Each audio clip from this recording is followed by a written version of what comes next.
يا على الايجابيات اللي بتيجي في وسط النكد اللي احنا فيه. يعني فاتحه التليفون داخله على اليوتيوب لقيت زياد طلع من قناه باباه. والله العظيم بفرح، والله العظيم بفرح لما بلاقي حاجه زي كده، حاجه بتكون انت مستنيها من زمان وبتتمناها تشوف دايما حواليك وناس ولما وكده. بجد يعني حبيت الفيديو، حبيت وجودهم.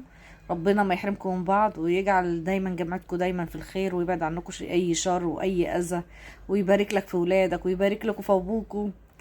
يعني الصراحه انا عايزه اقول كلمه بس بتفهموها، بس ابو زياد فعلا فعلا ضحكته ضحكه طفل صغير. يعني بص، براءه مش طبيعيه.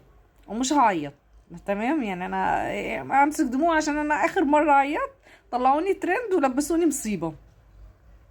فابو زياد بجد والله العظيم بريء. حد كده بريء، حد كده كيوت يعني، وده انا مش بعكسه والله، انا بوصف شكله وهو في وسط ولاده. حضن ابنه ليه، ان نحط على كتافه كده.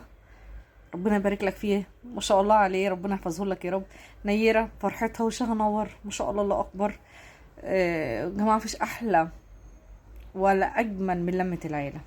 ريماس في امن وسلام نايمه، والطفل ما بينامش غير في المكان الآمن، وما فيش أأمن من حضن الأب. آه، مش هعيط. مش هعيط بجد. يعني أنا يعني مخي مشغول في أم الدمعة اللي مش عايزاها تنزل دي، أنا مش عايزاها تنزل. أنا آخر مرة عيطت والله العظيم لبست في الحيط. فلا لا لا، مش هعيط أنا يا جماعة بجد والله العظيم، بس هوصفلكوا شعوري وأنا متمالكة نفسي. اجمل فيديو، احلى فيديو، الفيديوهات كلها اللي جايه هتبقى الفيديوهات المنتظره. والله العظيم انت مش الشارع بس فرحان لك، ده احنا فرحانين لك، والناس كلها فرحانه لك، والدنيا كلها فرحانه لك. ده الفيديو فعلا اللي كل الناس كانت تتمناه.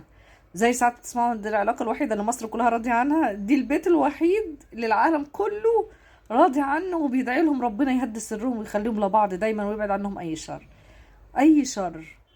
فعلا يعني الاب مسيره لاولاده، والولاد مسيرهم لابوهم. هي من زمان معروفه. شويه مناوشات بتحصل، شويه رواسب في الميه، بس في النهايه هي حاجات ملهاش اي 30 لازمه يعني. بتدوب وبتروح وبتنتهي. اقول ايه يا ابو زياد؟ فرحتنا يا شيخ، روح ربنا يفرحك. واقول ايه يا زياد؟ الله يسعدك زي ما سعدتنا.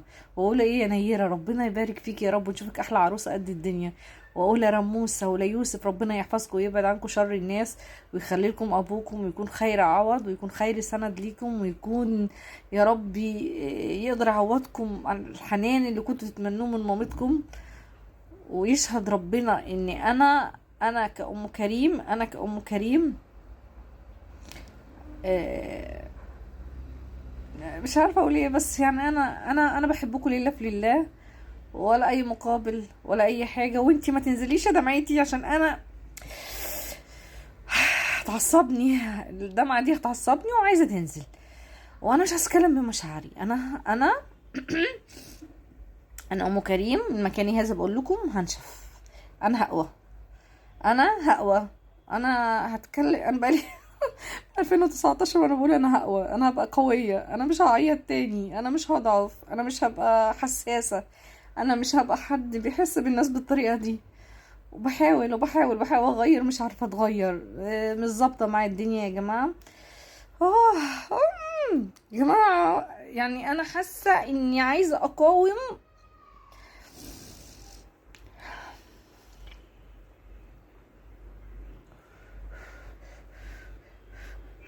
ها، هتنسى، هتنسى ابو شكلك. دماغي غلبتني.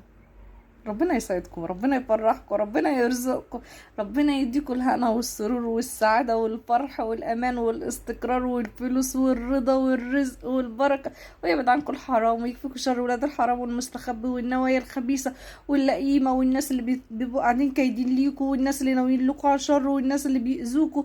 ويبعد عنكم أي شر، وربنا يبعت لكم استجابة لدعائكم ومطلبكم ورضاكم، وحياتكم كلها تبقى زي الفل يا رب العالمين. انت يا ابو زياد وولادك وكل السامعين، وكل السامعين، ربنا يديكم ويرضيكم ويهنيكم ويفرحكم ويسعدكم ويكرمكم من حيث لا تحتسبوا يا رب، اللهم امين.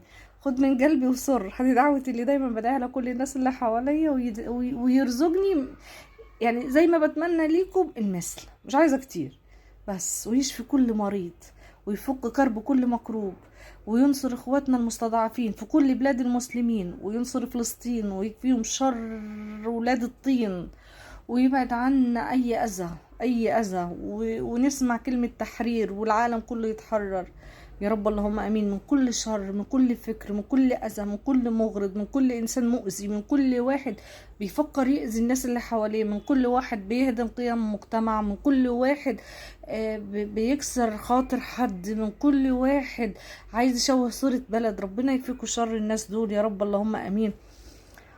ويدينا وإياكم كل خير يا رب. بحبكم في الله والله، انتوا عالم زي الفل. بحبكم في الله.